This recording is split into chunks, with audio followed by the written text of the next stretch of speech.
The armistice and treaty of Versailles. Last வீடியோவில் நம்ம போர் எப்படி முடிஞ்சிச்சு அப்படின்ற அந்த ஈவெண்ட்ஸை பற்றி பார்த்தோம். இப்போ போர் ஸ்டாப் ஆயிடுச்சு. ஜெர்மனி அல்டிமேட்லி சரண்டர் இன் நவம்பர் 1918. என்னவாகுது? ஆர்மிஸ்டைஸ் அப்படின்றது வார் ஸ்டாப்பிங். வாரை என்ன செய்கிறாங்க? ஸ்டாப் பண்ணுறோம். அதுக்கு பேர் தான் ஆர்மிஸ்டைஸ் அப்படின்றது பேர். அண்ட் ட்ரீட்டி ஆஃப் வெர்சலைஸ் அப்படின்றது, வெர்சலைஸ் அப்படின்றது ஒரு ஜெர்மனியோட ஒரு பிளேஸ், ஜெர்மனியில் இருக்கக்கூடிய ஒரு பிளேஸு.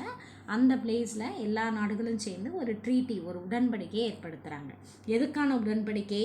போரை ஸ்டாப் பண்ணுறதுக்கு, நிறுத்துறதுக்கான ஒரு உடன்படிக்கை. அது பேர் தான் ஆர்மிஸ்டைஸ்.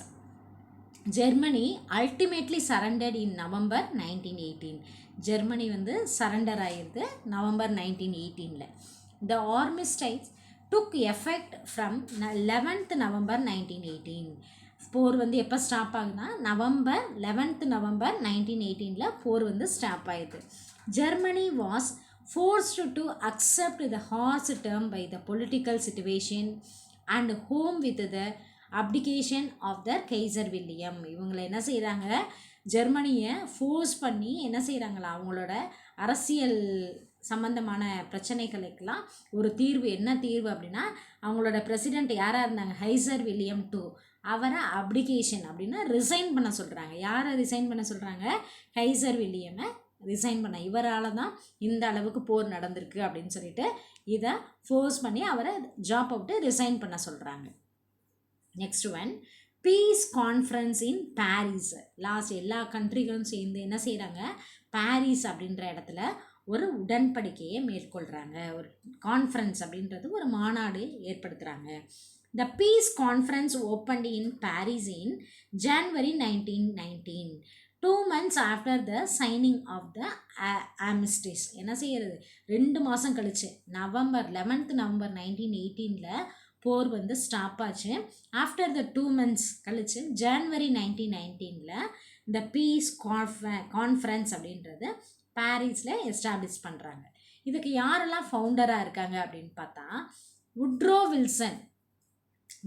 Wilson in USA. Woodrow Wilson in யூஎஸ்ஏல இருக்கக்கூடிய பிரசிடெண்ட் தான் Woodrow Wilson. Lloyd George prime minister of England அப்படின்றவங்க. நெக்ஸ்ட் அண்ட் கிளிமெண்ட் கியூ அப்படின்றவங்க பிரைம் மினிஸ்டர் ஆஃப் ஃப்ரான்ஸ். இவங்க 3 பேர் தலைமையில் தான் என்ன ஏற்பாடு நடக்குதுன்னா, Paris peace conference in Paris அப்படின்ற இடத்துல ஒரு மீட்டிங்க்கு ஏற்பாடு பண்ணுறாங்க. played a very important part in the deliberations. என்ன செய்கிறாங்க? அவங்களுக்கு ரொம்ப முக்கியமான முடிவுகளெல்லாம் இவங்க 3 நாடுகள் மக்கள்களும் சேர்ந்து என்ன செய்கிறாங்க? முடிவுகளை மேற்கொள்கிறாங்க. இதுதான் அந்த பாரிஸ் பீஸ் கான்ஃபரன்ஸில் பார்ட்டிசிபேட் பண்ணவங்களோட பிக்சர்ஸ் போட்டிருக்காங்க. Next, face with a threat of a renewed war, the German government was forced to agree to the terms. On 28 June 1919, peace treaty was signed in the Hall of Mirror at Versailles. அந்த எல்லாரும் என்ன செய்கிறாங்க? Germany இந்த வார் stop பண்ணி இதுக்கு இந்த இவங்க பேசக்கூடிய உடன்படிக்கைக்கு சைன் பண்ணியே ஆகணும் அப்படின்னு அவங்கள ஃபோர்ஸ் பண்ணுறாங்க. அதன்படி ஆன் 28 ஜூன் 1919 பீஸ் ட்ரீட்டி, அந்த அமைதி உடன்படிக்கை அப்படின்றது ஹால் ஆஃப் மிரர் அப்படின்றது ஒரு பிளேஸ் எங்கே இருக்குன்னா வெர்சலைஸில் இருக்குது. ஜெர்மனியில் இருக்கக்கூடிய பிளேஸ் தான் வெர்சலைஸ். வெர்சலைஸில் இருக்கக்கூடிய பிளேஸு ஹால் ஆஃப் மிரர். இந்த இடத்துல அந்த பீஸ் ட்ரீட்டி 28 ஜூன் 1919 எஸ்டாப்ளிஷ் ஆகுது. When establish the peace treaty அப்படின்னு கேட்டால் என்ன எழுதணும்? 28 June 1919. Where it was establish அப்படின்னு கேட்டால் hall of mirror at Versailles அப்படின்னு எழுதணும். நெக்ஸ்ட்டு நம்ம பார்க்க போகிறது ப்ரெவென்ஷன்ஸ் ஆஃப் த ட்ரீட்டி. இந்த ட்ரீட்டி ஆஃப் வெர்சலைஸ் பார்த்தோமா? இந்த ட்ரீட்டியில் என்னெல்லாம் உடன்படிக்கைக்கு ஜெர்மனி கட்டுப்படணும் அப்படின்றது. இந்த ட்ரீட்டி ஆஃப் வெர்சலைஸ்னால் என்னென்ன இதில் இவங்க கட்டுப்படுறாங்க ஜெர்மனி அப்படின்றத பார்க்க போகிறோம். இதுதான் உங்கள் லெசனில் இருக்கக்கூடிய செகண்ட் டீட்டெயில் கொஸ்டின், டீட்டெயில் 2. இதில் இருக்கிற எல்லா பாயிண்ட்டையும் நீங்கள் என்ன செய்யணும்? மார்க் பண்ணி எழுதணும். எல்லாரும் என்ன செய்யுங்க, ப்ரிவென்ஷன்ஸ் ஆஃப் த ட்ரீட்டி அப்படின்னு ஒரு கொஸ்டின் இருக்குல்ல, இதை மார்க் பண்ணிக்கோங்க. See the first point. Germany was wronged and guilty of starting the war and therefore was to pay the reparation for the losses of suffered. Germany தான் என்னது, Germany are found guilty of starting the war. Germany தான் ஒரு குற்றவாளி. Guilty அப்படின்னா ஒரு குற்றத்தை செய்கிறவங்க அப்படின்னு சொல்லிட்டு இந்த வாருக்கு முதல் காரணமே யார், ஜெர்மனி அப்படின்னு சொல்கிறாங்க. அதனால் இவங்களால் நிறைய என்னவாயிருக்கு, வாருக்கான பொருட்கள்லாம் நிறைய சஃபர் ஆகியிருக்காங்க, நிறைய பொருட்கள் சேதமாகிருக்கு. அதுக்கு யார் காரணமாக இருக்காங்க, ஜெர்மனி தான் அப்படின்னு சொல்கிறாங்க. அவங்க தான் காம்பன்சேஷன், அந்த ரெப்பரேஷன் அப்படின்னா அதுக்கான இழப்பீடு தொகையை கொடுக்கணும் அப்படின்னு சொல்கிறாங்க. All central powers were directed to pay for indemnity. என்ன செய்கிறாங்க, எல்லா சென்ட்ரல் பவருக்கு யாரெல்லாம் சப்போர்ட் பண்ணாங்களோ அந்த கண்ட்ரீஸ் பீப்புள் எல்லாரும் என்ன செய்யணும், நீங்கள் இதுக்கான ரெப்பரேஷன்னா அந்த இழப்பீடு தொகையை கொடுத்தே ஆகணும் அப்படின்னு சொல்கிறாங்க. அதான் first point.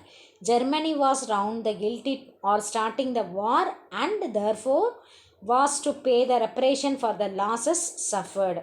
All central powers were directed to pay for indemnity. See the second point. The German army was to be limited to 1 lakh man. என்ன இருக்கணும், ஜெர்மன் ஆர்மி நேவி அப்படின்னு நிறைய வச்சுருக்காங்க ஏர்ஃபோர்ஸ்னு, அதை எல்லாத்தையும் குறைச்சிடணும், லிமிட்டடாக தான் இருக்கணும். அதில் எவ்வளோ பேர் மட்டும்தான் இருக்கணும், 1 lakh மென்ஸ் மட்டும்தான் இருக்கணும்.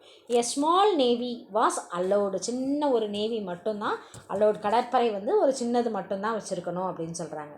Third point. The union of Austria and Germany was forbidden. அந்த ஆஸ்ட்ரியா அண்ட் ஜெர்மனி ரெண்டு பேருமே எப்படி இருப்பாங்க, ஒன்றா சேர்ந்து இருப்பாங்க. ஆஸ்ட்ரியாவும் ஜெர்மனியும் ரெண்டு பேரும் சேர்ந்து ஒன்றுக்கொன்று என்னது பரஸ்பர நம்பிக்கை உடைய கண்ட்ரி. இது ரெண்டு பேரும் என்ன இருக்கணும், தனித்தனியாக பிரிஞ்சிடணும் அப்படின்னு சொல்கிறாங்க. Next point. All German colonies became the mandate territories under the League of Nations. German காலனிஸை எங்கெங்கெல்லாம் அந்த காலனிஸ் இருக்கோ அந்த பகுதிகளில் யாருக்கு கொடுத்துடணும், லீக் ஆஃப் நேஷன் அப்படின்ற ஒரு அமைப்புக்கு அவங்கள காலனிஸ்னால் கொடுத்துடணும் அப்படின்னு சொல்கிறாங்க. Next point. Germany was forced to revoke the treaty of Brest Litovsk. இந்த ட்ரீட்டி ஆஃப் பிரெஸ்ட்-டிவோக் அப்படின்றது ரஷ்யாவோட சைன் பண்ண ஒரு உடன்படிக்கை. அண்ட் புச்செட் அப்படின்றது பல்கேரியாவோட சைன் பண்ண ஒரு உடன்படிக்கை. இது ரெண்டுலேயுமே என்ன செய்யணும், தலையீடு பண்ணக்கூடாது அப்படின்னு சொல்கிறாங்க. Next point. Alsace and Lorraine was returned to France. எதை கொடுத்துடணும், ஃப்ரான்ஸோட 2 பகுதி தான் அல்சஸ் அண்ட் லொரைன். அந்த 2 பகுதியும் திரும்பி கொடுத்துடணும், ஃப்ரான்ஸுக்கே திரும்பி கொடுத்துடணும் அப்படின்னு சொல்கிறாங்க. Alsace and Lorraine was return to France. Next point. The former Russian territories of Finland, Estonia and Latvia, Lithuania were to be independent. அந்த ரஷ்யனோட பகுதியை பிடிச்சி வச்சுருந்த பிளேஸ் தான், ரஷ்யனோட பிளேஸ் தான் ஃபின்லாண்ட், எஸ்டோனியா, லட்வியா, லிதுவேனியா. இவங்களுக்கெல்லாம் இண்டிபெண்டன்ட் கொடுத்துடணும் அப்படின்னு சொல்கிறாங்க. நெக்ஸ்ட் பாருங்கள். Northern Schleswig was given to the Denmark. Northern சைடில் ஷெல்ஸ்பர்க் அப்படின்ற பிளேஸை யாருக்கு கொடுக்கணும், டென்மார்க்கு கொடுக்கணும்.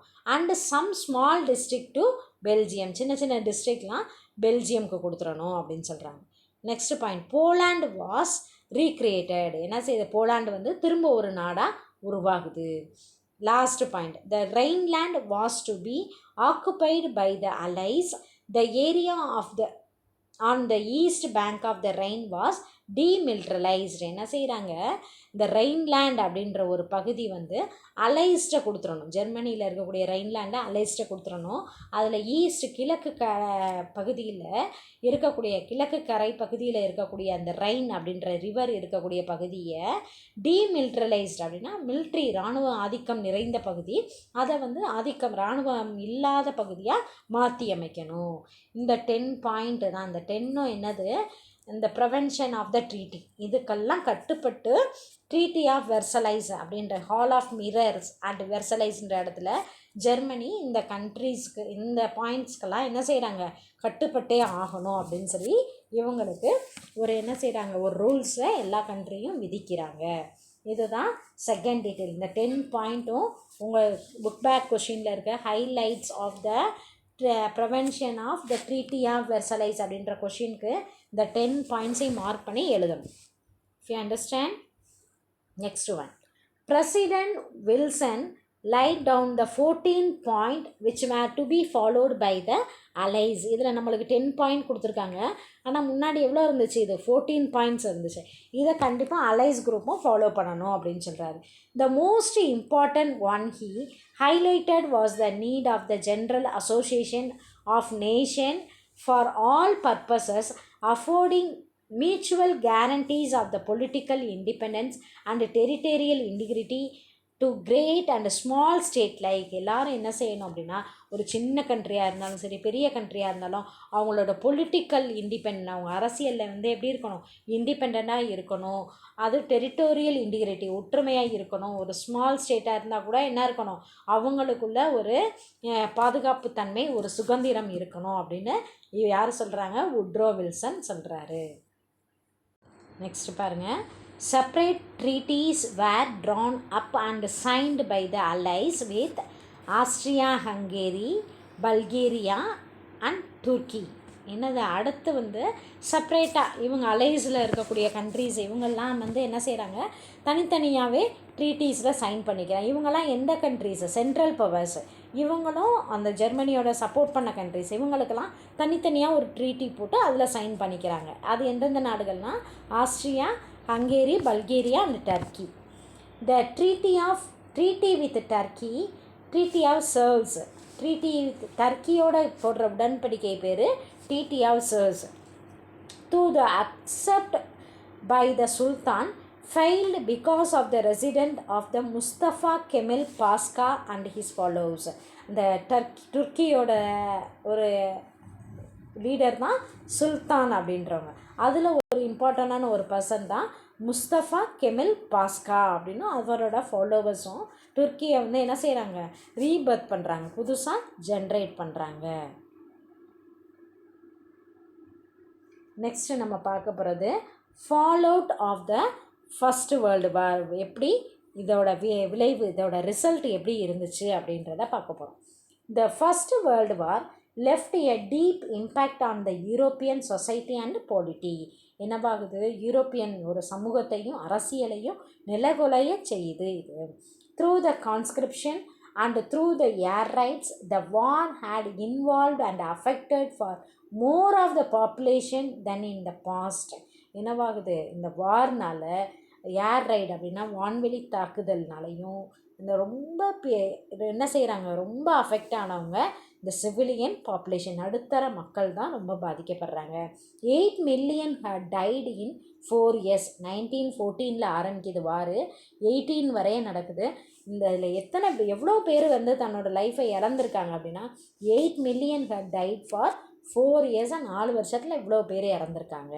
while more than twice as many were wounded. அதில் இந்த 8 millions டைடுனா அதில் 2 மடங்கு 16 மில்லியன் பீப்புள்ஸ் வந்து என்னது wounded அப்படின்னா காயமிட்டிருக்காங்க.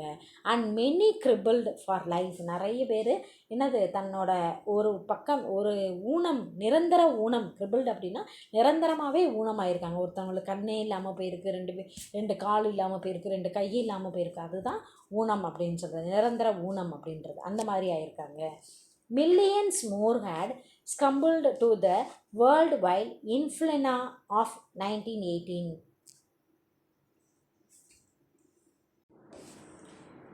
More had succumbed to the worldwide influenza of 1918.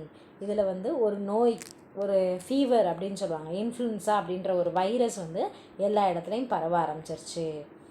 The outcome in all countries were imbalance between the sex, a shortage of men, soldiers came to be placed above civilian. இதில் என்னவாகுது அப்படின்னா எல்லா கண்ட்ரிலையும் imbalance sexes அப்படின்னு சொல்லுவாங்க.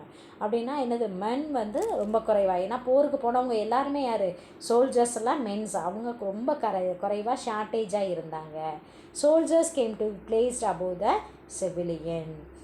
The war and its aftermath turned out to be a staring period of history. இந்த வார் வந்து அதுக்கப்புறம் ஒரு திருப்பு முனை அப்படின்னு சொல்கிறாங்க. ஸ்டேரிங் பீரியட் அப்படின்றது வந்து ஒரு திருப்பு முனையாக இருந்துச்சு. The most striking of all was the rise of consultations of the Soviet Union. அதுக்கு முன்னாடி இது வந்து என்னவா இருந்துச்சு, இந்த வாருக்கு முன்னாடி சோவியத் யூனியன் அப்படின்னு இருந்தது. அதுக்கப்புறம் யூஎஸ்எஸ்ஆர் அப்படின்னு ஆயிடுச்சு. எப்படி ஆயிடுச்சுன்னா union of socialist and soviet republic as it was called அப்படின்னு மாறிடுச்சு. America enter the war, debtor country, but it emerged as the money lender to that world in the aftermath of the war. America வந்து 2 years வாருக்கு வராமல் இருந்தாங்க. Debtor country அப்படின்னது ஒரு பணக்கார நாடு, அந்த மாதிரி நடுநிலைமையாக இருக்கக்கூடிய நாடு. மணி லெண்டர் எல்லாருக்கும் என்னது கடன்களை கொடுக்கக்கூடிய நாடு. இப்போ கடன்கள் வாங்கும் அதுக்கப்புறம் என்ன பொருளாதாரத்தில் சரிவு ஏற்பட்டுருச்சு. அமெரிக்கா போன்ற பெரிய நாடுகளுக்குமே ஒரு சரிவு ஏற்பட்டுருச்சு.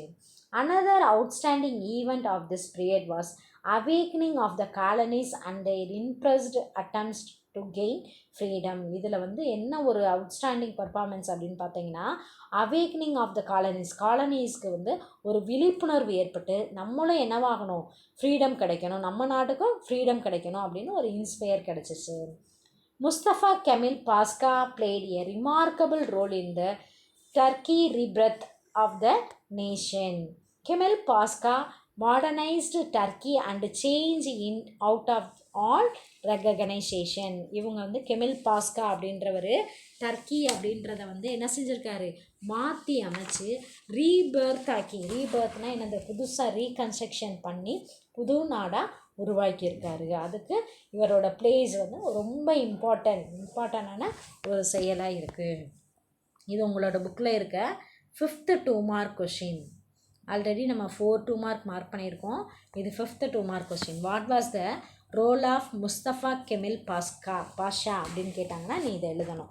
Mustafa Kemal Pasha played a remarkable role for Turkey's rebirth as a nation. Turkey வந்து திரும்ப வளர்ச்சி அடைகிறதுக்கு, புதுசாக புத்துணர்வு பெறுவதுக்கு ஒரு காரணமாக இருந்தார். Kemal Pasha modernised Turkey and change in out of the reorganisation. தன்னோட உழைப்புனால் டர்க்கியை என்ன செஞ்சுருக்காங்க, மாடர்னைஸ்ட் ஆக்கி புத்துணர்வு பெறச்சிருக்காரு. நெக்ஸ்ட்டு லாஸ்ட்டாக நம்ம பார்க்க போகிறது இம்பேக்ட் ஆன் இந்தியா. இந்தியாவுக்கு இந்த வார் மூலமாக இந்தியாவில் எப்படிலாம் இந்த வாருக்கு அப்புறம் இருந்துச்சு அப்படின்றத நம்ம பார்க்க போகிறோம். The world war had a significant impact on India. இது யாரையும் மட்டும் ஒரு முக்கியத்துவம், யாருக்கும் ஒரு முக்கியத்துவமாக இருந்துச்சு. சிக்னிஃபிகேட் அப்படின்னா ஒரு இம்பார்ட்டண்டான ஒரு இம்பேக்ட், ஒரு விளைவுகளை இந்தியாவிலையும் இந்த ஃபஸ்ட்டு வேர்ல்டு வார் ஏற்படுத்தி கொடுத்துச்சு.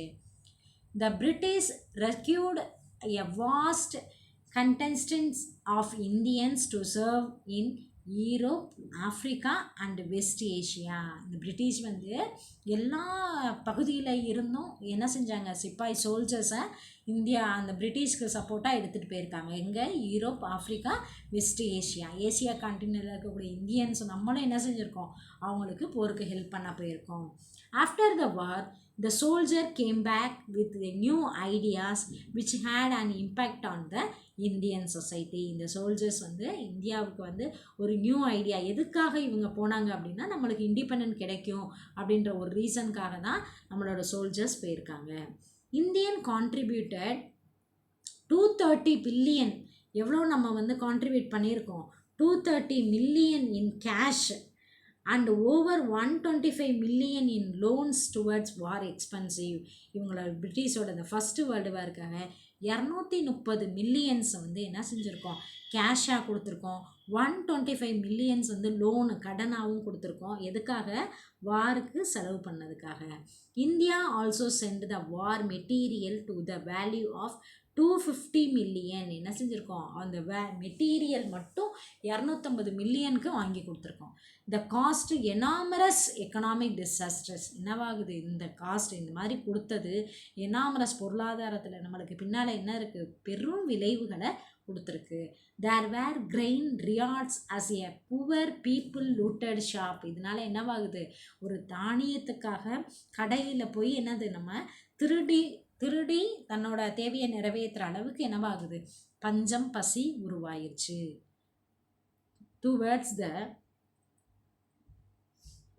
Towards the end of the war, India to be suffered under the worldwide epidemic influenza.